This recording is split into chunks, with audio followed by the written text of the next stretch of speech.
So this group, again, sat down, kind of met monthly. Coffee, donuts seem to be a very important part of group meetings, in this group anyway. And they came up with some very good ideas. The terms of reference template predates well, a lot of the work was done before the provincial guide came out. I'm not sure. The two are very compatible. We made great effort to make sure they were very compatible. This is like a real detailed version of the provincial guide. And it's quite thick. I didn't bring a copy along today, but it's available on our website. A lot of member municipalities choose to use this, and then others have gone more to the provincial guide. Our liquid waste management plan is silent on what they need to use. They can use whatever tool they like to do in ISMP. It's whatever works for them. We also looked at the effectiveness of stormwater source control.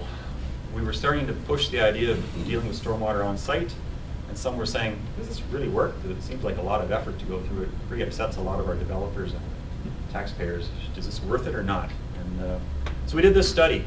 Actually, I think, Kim, you were involved in this, weren't you? Yeah, you were quite involved in this. Well, that's the genesis of the water balance model. That was my next line. Yeah. Do that. So yeah, this work, this had started out with a bunch of spreadsheets, and then the consultant came back and said, well, we could do more with this, and started building it up a little bit. The results were pretty dramatic.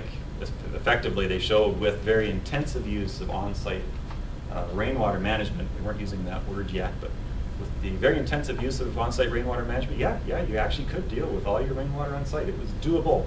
Not without its problems, but doable. So that was a very watershed report for us.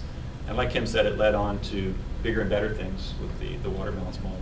And again, if I can interject a perspective, just to give you the context in terms of the significance, because back in 2000 through 2002, basically we had to make the case that at a watershed scale, you could make a difference over time. And I guess that's what we sometimes forget to tell in our story, right? Mm-hmm. That we had to show that if you started developing land differently, and in a region where a lot of through retrofitting, at the end of 50 years we could make a difference. It was because we were able to demonstrate the case over a 50-year time frame on a macro scale that we then got the mandate to start delving into the details and how to make it work at the site scale. Yep, that's exactly right.